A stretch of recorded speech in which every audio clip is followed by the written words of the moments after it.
Back in 1993 at BMW Park Lane in central London, this car was bought by a king. And we have the original paperwork to prove it. For nearly a decade, it was used by the Jordanian royal family during their time in the UK. Then, somehow, it disappeared from that world entirely. Years later, I found it sitting on a driveway, and as a fresh-faced BMW apprentice, I couldn't help myself from thinking that it could be a potential bargain. So I went and knocked on the door to find out if this car was even available to purchase. And to my surprise, he said it could be mine for just £10. At the time, I had no idea what I just bought until I found this. And we realised this wasn't just an old BMW, it was a royal car. Which means now we have a decision to make. Do we leave this car forgotten, rotting, with all the history that it holds? Or do we try and bring this car back to its former glory, restoring it and then giving it back to the original person that owned it? We don't even know if that's possible, but we're going to find out. In 1993, this BMW was ordered through the Diplomatic Sales department of Park Lane BMW in central London. It wasn't just a showroom walk-in. It was purchased by the King of Jordan for his son. The Prince, now King Abdullah II, actually trained here in the UK. He attended Sandhurst, the Royal Military Academy. During that period, we suspect the 540i was used by the royal family whilst they spent their time in Britain. It was maintained through diplomatic channels, serviced correctly and documented thoroughly. And we have the original invoice and service history to prove it. For nearly a decade, this wasn't just a car. It was part of a royal chapter in British history. And then it quietly left royal ownership. But it didn't just vanish. After the royal family, it was passed to a chauffeur. From the chauffeur, it went to a close protection officer, someone who's still connected to that world, so it makes sense. Cars like this don't just jump from royal families to the public overnight. They transition quietly through the people connected to them. And then, years later, it ended up somewhere no one would have expected. On a driveway, not running, looking completely forgotten. I knocked on the door, expecting to be turned away, but I asked the owner, is there any chance that I could buy that car? He specifically asked what I would do with it. I told him that I would love to restore the car, and then he told me something I wasn't expecting. He said as long as I promised not to scrap the car, I could have it for £10. At the time, I had no idea what I'd just bought. To me, it was just an old BMW V8 that I'd somehow managed to buy for the price of a takeaway. It wasn't till later, when I started going through all the paperwork, that I found out the real truth. The diplomatic invoices, the service stamps, the embassy records, and even a signed photo of the king at the time. This wasn't just an old 540i, this was a royal car. There's another part to this story that makes it even harder to walk away from. When I bought the car, I was far too young to insure it, so my dad did, and he ended up driving it way more than me, and he loved it. Not because it was a royal car, and not because it was rare. It was because it was a classic old BMW, simple, solid, and honest. And it had that V8 purr that definitely put a smile on my dad's face. And without either of us knowing, my dad was driving round in a car that once belonged to a king. Which is strange. This car started out life as a father's gift to a son, and somehow it ended up carrying that same father-son story in my family. My dad has since passed away, so this car holds a lot of memories for me. So seeing it like this, deteriorating, rotting, it just doesn't feel right. I'd absolutely love to see this car back to its former glory, not just because of the history, but because of what it means to me. And if we're going to do this properly, we can't just restore it quietly. We need to find out if the original owners of this car would even want it back. And to do that, we had to start making some calls. And that's where things started getting complicated. Okay, so we are here with our own diplomatic correspondent, Roosh. I think that we might have to reach out to the Jordanian embassy in London, let them know what we've got. There must be some record. Well, you see, I would quite like it because I've got an emotional connection to that car. And if there was an emotional connection there with the King and his father, I'd love to be able to give that car back, because it reminds me a lot of my father who's passed away, and I think these things are important in life, aren't they? 100%. Now, one way or another, I think we're going to be able to get through somehow. Yeah. If you have any connections, you might be sitting there thinking, well, I know someone. Drop us an email because we'd love to hear from you. I want to be able to bring it back to museum concourse level before giving it back as a gift. Completely strip the car, strip the engine, rebuild everything, get it as mint as it can be, because I've seen that the royal family has a museum and there are some real beautiful cars in there. Like, in my head, my ultimate goal would be that that car ends up in Jordan in that museum. What do we actually know about the car? It was bought in 1993, 1994. Bought in 1993. I have the original receipt here in my book. There is the original receipt. It was bought for £37,322 and 12 pence. Which is 80 grand in today's money. £80,000 in today's money. It's got a good spec list. After it was bought, I don't know much about what the car was used for. We really have blanks. What I do have though is an incredible 5 years of full service history by the people who looked after the royal family's cars. So whether or not the royal family of Jordan even care about this car or not is yet to be understood. If they're not interested, or we don't even hear back from them, what would the deal be? Do we try and get the car out there ourselves? Do we drive it there? Do we ship it there? Best case scenario, They pay for they it. just say, plane is waiting, you know? Yeah. That would be the ideal. But Runway 7. yeah, I don't know how reliable that's going to be, so we should probably have a plan B of stick it on a boat, but that's going to cost, well, you looked into it, didn't you? Over 10 grand. Or we drive the car to Jordan. I'm down. I mean, driving it is nearly 4,000 miles, isn't it? 3,500. Barely be running after rebuild. Yeah, it's got 200. It's done 200,000 miles. It's another 4,000's nothing. It'd be about the journey. And there's some shady areas that we'd have to pass through as well. We'll be fine. Yeah. Can't wait to have to hire private security just to drive Yeah. the car from A to B. Google says 2 days, 12 hours, 3,034 miles 5 days. without stops. It's doable. Once you get to like Austria and you come through Hungary, Syria's not a problem, can dude. you go through Syria? The problem in Syria is over here. That's more of a problem. Well, Lebanon. We don't pass into Lebanon, No. but Lebanon's a You big just do problem. it all in Syria. Right.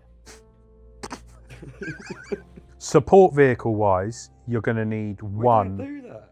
You have to take one support vehicle. I'm telling you. Oh no, 100%. We'll have a crew. We need the funding though. So how are we going to pay for this? Well, I honestly think that if you actually do the build properly, it's going to be well over £100,000. You think? Yeah, 100 I grand. thought 30 grand. No, it's 100 grand minimum because of the availability of parts, the time that takes to restore the car to even get it to a point where we can start building it again. Yeah, you look at the E36 that we did, that is pretty much a brand new car. So I've done one very recently and prices for BMW parts have shot up recently. So if we need to, I think that we should consider some sort of external help to get this over the line, because I know there's people out there that will want to see this happen and we can do it.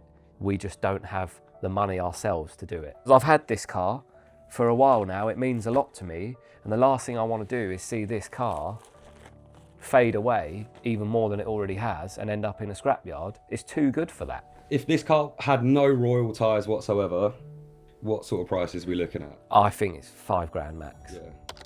So it's not worth me restoring it.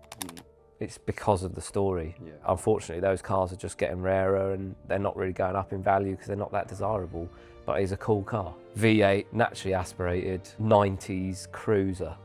And it will be amazing going through all those countries. So, yeah, It would be road trip amazing. The next day. So here we are down at Park Lane in central London, and this is the exact dealership that would have facilitated the purchase of our 5 Series. So what are we actually doing here? Well, to do a big project like this, I'm going to need some help. And who better to find help from than BMW themselves? We're going to go inside and try and pitch the idea that they could possibly come on board and help us restore the 5 Series to give back to the King. Armed with the original receipt of the car, I'm going to go and shoot my shot. A little longer than a few minutes later. Well, you don't ask, you don't get. We haven't got much, and it's all very confidential so far, but what we have is potential. Potential that this could be going somewhere.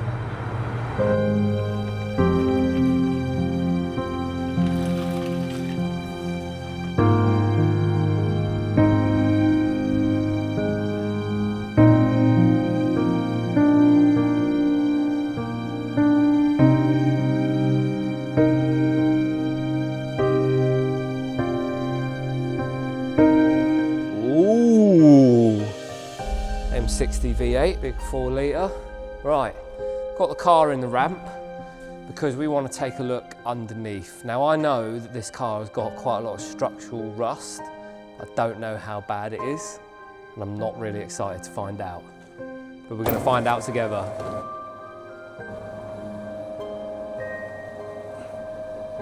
Right, straight away, it's not looking good. This has completely rusted away. That's the inner arch. Oh, look at that. Is that carpet? That there, that is carpet. So that's literally the inside of the car. That's not looking good at all. Mate, how did that even... you put wood on it. I didn't think it was that bad. Right, let's look at the subframes. Okay, yeah, so this cross member here. Oh, oh my God. Yeah, that's completely gone. What about the chassis is not too bad there. A bit towards the end, that's not too bad. What about this side? Oh. Straight in. Yeah, that's not good. Well, it's not exactly fit for a King, is it? No, look at this though. Look how massive the brakes are compared to the alloy. Like they're pretty big brakes. They're barely fitting. They're pretty big brakes for an old girl. This part of the chassis looks all right. I mean, oh yeah. It's both sides. Oh look. Oh. Mate, that's, Oh my God. Mate. Can you see that from the up? Oh my, Jay, you're pulling the whole wing off. So that's completely gone. Brake lines and fuel lines are completely gone. Oh. Does it have brake pressure? No. No. Roller coaster. Next, rear chassis. Oh look. Mate. That's completely This gone. needs some serious fat So that work. is seals on both sides. Oh, look at that.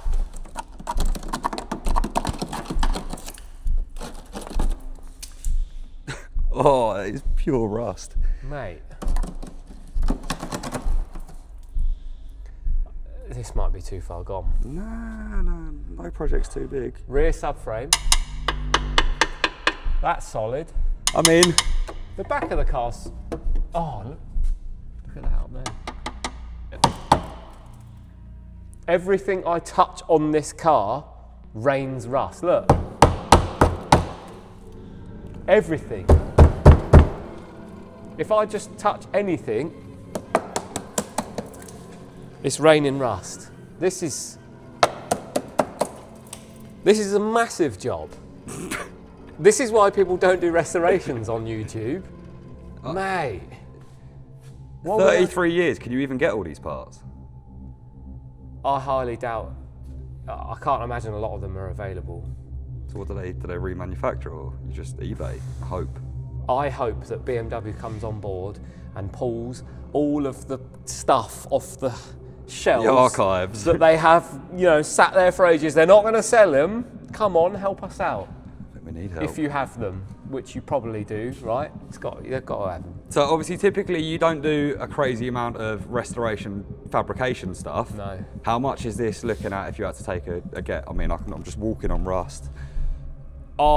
This has got to be 80 to 100 grand. You think that much? Yeah. So this isn't worth it. It's only purely It's only because we worth have a it story. because of what it is, and because we want to save it. It's one of those stupid projects that we probably shouldn't do, but we're going to try our absolute best to make it happen. But we need as much help as possible. So we need BMW on board. We need BMW, or if you know anyone at home that could help, like we definitely need a body guy. I can't do this. This is someone that needs to be able to repair body. Yes. We can, you know, that's body. That's body. So we need a panel guy to do all of the restoration on the chassis. I'll do the engine, we'll do all the subframe blasting, get it all lovely again, but we're definitely going to need some help. It's not looking good, Tom. It's not looking good. I reckon that's just paint holding that together. What do you think? Oh my God. What are you doing? There's a hole in it now. What even is that, mate?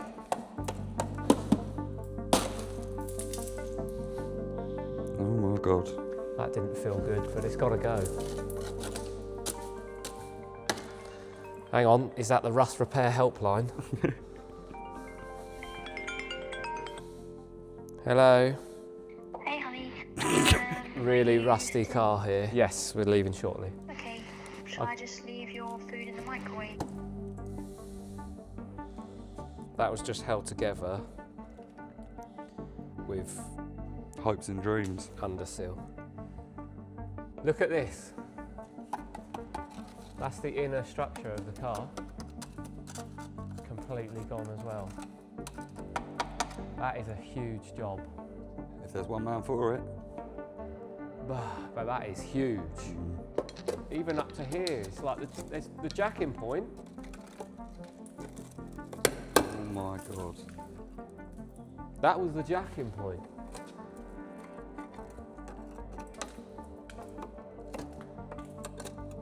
It can't be too far gone. We've started now.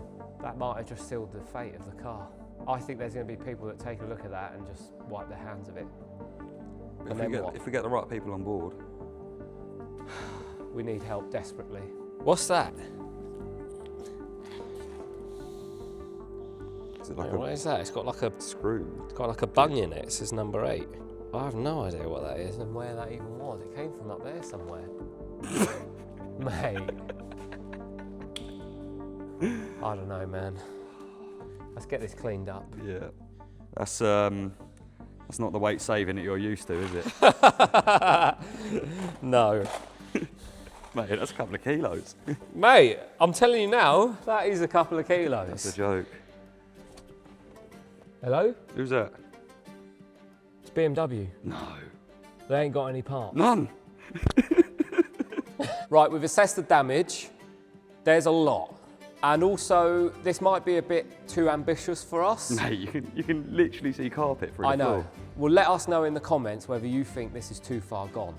However, we're probably going to do this regardless. When we went to Park Lane, we got a couple of leads. We definitely got a couple of leads. We really hope that BMW comes on board with this and wants to help with parts.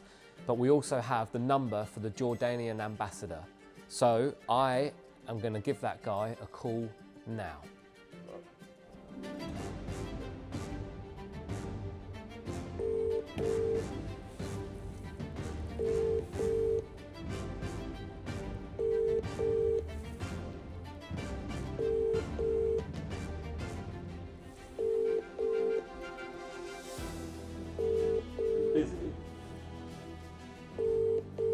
You're cool. Right, that didn't work out too well for us, so we're going to have to give him a call tomorrow.